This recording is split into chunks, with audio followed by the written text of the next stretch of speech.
Et si ce n'était pas le regard des autres, mais la peur du rejet? Épisode 2, série Petits pas, grande destinée, thématique, la peur. Vous savez, j'ai réalisé quelque chose. On dit souvent que beaucoup de personnes ne vivent pas pleinement leur vie à cause du regard des autres. Mais en réalité, ce n'est pas seulement ça.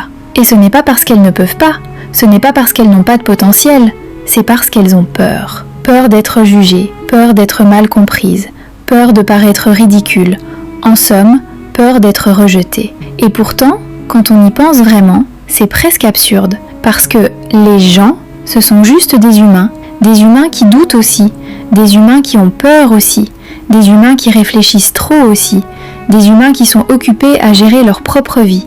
Mais malgré ça, on donne à leur regard un pouvoir immense, un pouvoir de nous bloquer, un pouvoir de nous faire taire, un pouvoir de nous faire abandonner avant même d'avoir essayé. Et je pense que le vrai problème n'est pas seulement le regard des autres. Le vrai problème, c'est ce qu'on croit que leur regard dit sur notre valeur. Parce qu'au fond, beaucoup de gens ne se disent pas « les gens vont me regarder », ils se disent « et si, en me regardant, ils voyaient que je ne suis pas assez ?» Et à partir de là, chaque action devient un risque, chaque tentative devient une exposition, chaque pas devient une possibilité d'être rejeté. Parce qu'au fond, ce qui fait le plus peur, ce n'est pas que ce qu'on fait soit rejeté, c'est d'avoir l'impression que nous, on est rejeté à travers ce qu'on fait. Comme si un refus, une critique, un regard venait définir directement notre valeur. Alors on commence à associer nos actions à notre identité, et à partir de là, chaque tentative devient risquée, pas seulement pour ce qu'on fait,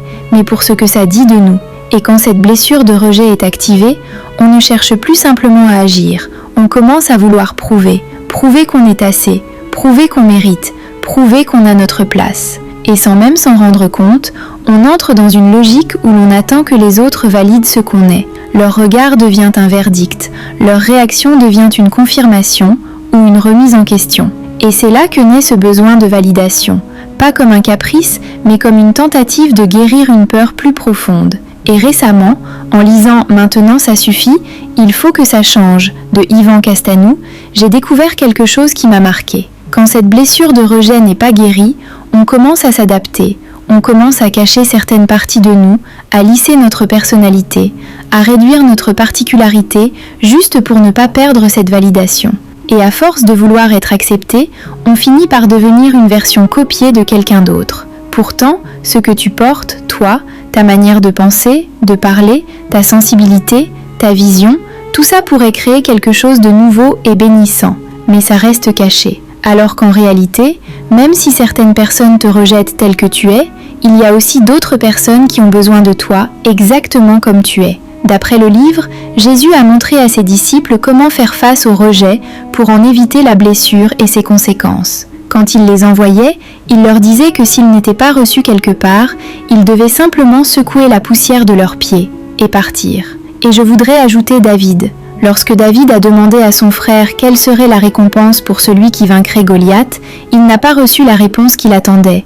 Il a reçu une réponse rabaissante. Mais qu'est-ce qu'il a fait? Il ne s'est pas arrêté là. Il ne s'est pas remis en question. Il ne s'est pas laissé atteindre. Il s'est simplement détourné pour demander à quelqu'un d'autre. Il ne faut pas se remettre en question pendant des semaines, pas se lamenter, ne surtout pas en faire le sujet de notre méditation. Juste avancer et aller ailleurs. Parce qu'en réalité, ce que tu médites finit par te transformer. Et si tu médites le rejet, tu finis par croire que tu n'es pas digne d'être accepté. Tu finis par croire qu'il y a un problème avec toi. Et à force, tu peux même t'abandonner toi-même, abandonnant tes rêves, tes aspirations réelles, et vivre comme quelqu'un qui n'est pas assez. Alors certaines personnes préfèrent ne même plus agir. Elles laissent le regard des autres décider à leur place. Au moins, si elles restent dans une case, elles seront acceptées. Si quelqu'un décide selon son humeur que c'est moche, alors c'est moche. Si quelqu'un décide que tu devrais abandonner, alors c'est mieux ainsi? Non. Et si nous développions notre propre pensée critique sur la question? Parce que le regard des autres est instable. Aujourd'hui, ils peuvent te critiquer. Demain, ils peuvent t'applaudir. Et après-demain, ils peuvent même t'imiter. Alors pourquoi construire sa vie sur quelque chose d'aussi changeant? Dans la Bible, il est écrit « La crainte des hommes tend un piège, mais celui qui se confie en l'Éternel est protégé. » Proverbe 29, 25. Si je plaisais encore aux hommes, je ne serais pas serviteur de Christ. Galates 1, 10. À un moment donné, il faut choisir, plaire ou avancer. Et peut-être que le regard qui devrait vraiment compter, ce n'est pas celui des hommes, mais celui de Dieu. Lui seul connaît notre véritable potentiel. Et j'aime beaucoup cette idée. Dieu est un sage investisseur. Le simple fait que tu existes, c'est déjà la preuve qu'il a investi en toi. Il a mis son esprit en toi. Il a donné sa vie pour toi. Et quand tu réalises ça, tu comprends que tu portes forcément quelque chose de précieux. Regarde Gédéon. Lui se voyait comme le plus petit, le moins capable. Mais Dieu l'a appelé vaillant héros. Pas à cause de ce que les gens voyaient, mais à cause de ce que Dieu voyait. Alors peut-être que si on changeait de regard, on commencerait enfin à vivre pleinement ce qu'on est appelé à être. C'était Malaknote, Petit pas, grande destinée.